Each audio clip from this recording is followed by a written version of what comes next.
Hello everybody, welcome to another review. This time we are reviewing Glengarry Glen, 1992. Gave this movie a rating of 10, saw it 4 times in 04, 05, 2015, 2017. The death of a frickin' salesman is how the all-star cast describes Glengarry Glen Ross, which started out as a play that won David Mamet the Putzler Prize in 1984.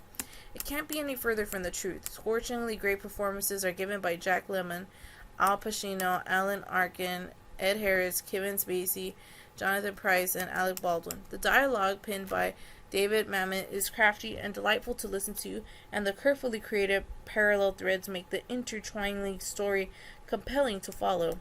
Every character has weaknesses, and that's why most of them were born to be a salesman. All in all, Glengarry Glen Ross, thanks to the all-star cast, is one of the best play-on-film pictures made. Aptly known as The Death of a Fucking Salesman, Glengarry Glen Ross is one of the best examples of a theatrical play to succeed in film medium. It's because of the impressive all-star cast: Jack Lemmon, Al Pacino, Alan Arkin, Ed Harris, Kevin Spacey, and Alec Baldwin, with 6 Academy Award winnings and 27 nominations among them. Try naming another film that matches or exceeds these numbers.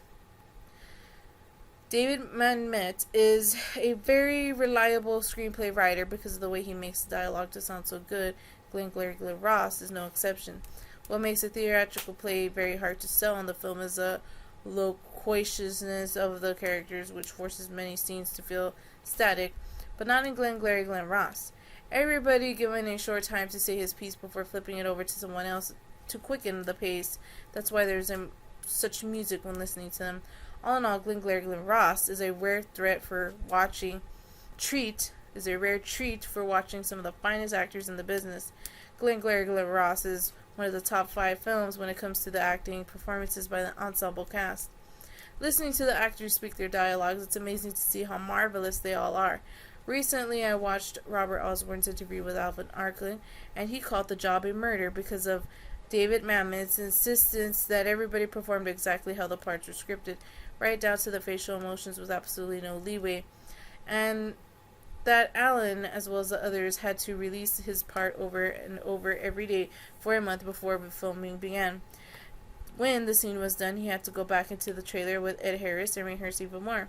That is why it looks so easy on film, and it's just a brilliant job. I have to say that Al Pacino gave the best performance of the show. Alec Baldwin is close to second. Ed Harris and Jack Lemmon are perfect.